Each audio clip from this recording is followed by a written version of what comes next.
Hello, everyone. Happy Monday. I'm clairjoyance. If we haven't already met, I'm an author and small publisher committed to changing the world for the better through inclusive stories and practices. And I'm jumping on today to continue my self-published author series where I go over how to write, publish, and start selling your book in a year and 52 weeks.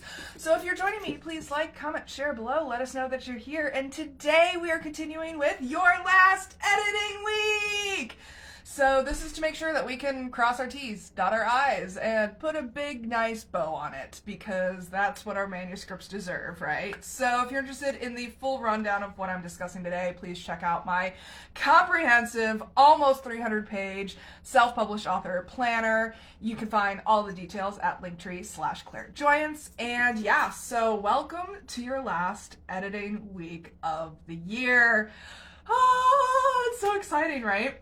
So by now, you should have received the final edits from your editor and all the feedback from your beta readers. It is time to cross those T's, dot those I's, and just polish that manuscript.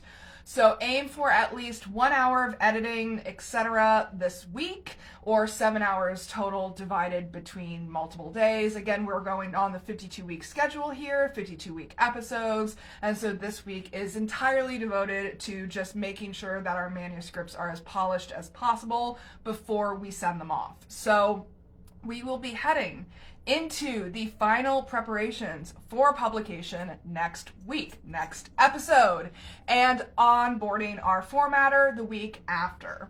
So this means that your fourth and final draft needs to be as complete as possible before week 48 or episode 48. This includes diagrams, tables, charts, maps, glossaries, tables of contents, your acknowledgments, images, dedications, copyrights, reviews, title pages, icons, logos, links, author bios, or anything else that you want included in your final book.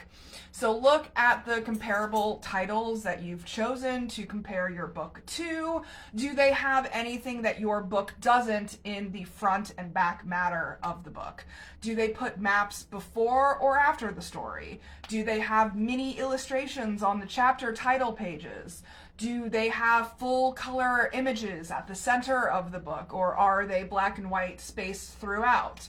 This will hopefully give you some ideas on what to include and what not to include in your own book, but do not feel like you have to conform exactly to what someone else did. Your book is yours and only yours. So let your uniqueness shine through while also meeting the expectations of your potential readers. So as you go through these final edits, you may find yourself snagging on a certain section of your book with which you're not entirely happy. I know that when I was editing my fourth draft for my debut novel, I kept getting stuck on this particular segue between scenes. It wasn't horrible, but I also couldn't ignore this intuitive hit that I was getting that it didn't really contribute anything to the plot. So you know you're in the thick of it when you ask yourself, like, WTF, was I even thinking here? Like, you start yelling at yourself during this process, and that is completely normal. So you have two options. You can either leave it in and continually wonder if it was the right choice, or you can change it and continually wonder if it was the right choice. Either way, you're going to be wondering if it was the right choice after it's published. So there are pros and cons to each option. You know, if you leave it in, at least you know that your editor and beta readers have reviewed and approved it, but you just have to accept that it's imperfect. If you change it, you are publishing an unvetted excerpt and won't know if the second version is actually better because you don't have your editors and beta readers to review it for you. At a certain point, you will just need to let the manuscript go. It will be what it will be, and no amount of fine-tuning or nitpicking is going to turn it into the greatest book ever written. We are not trying to write the greatest book ever written right here. Just because a book isn't perfect doesn't mean it can't reach great heights. Yes, it needs to have a certain level of professionalism and quality of writing, but it doesn't need to be the next Great Gatsby. Trust that you've put in the work and trust that the right readers will find it and love it. So that's pretty much it for today. If you're interested in learning more, please check out my self-published author 52-week planner. There's a whole lot more than I'm able to shove into these 5 to 10 minute videos. So if you're looking for the comprehensive overview of each of these 52 episodes, each of these 52 weeks, that's where you'll find the most in-depth information. So next time we'll be jumping on to talk about your last self-check-in week. We need that self-accountability, right?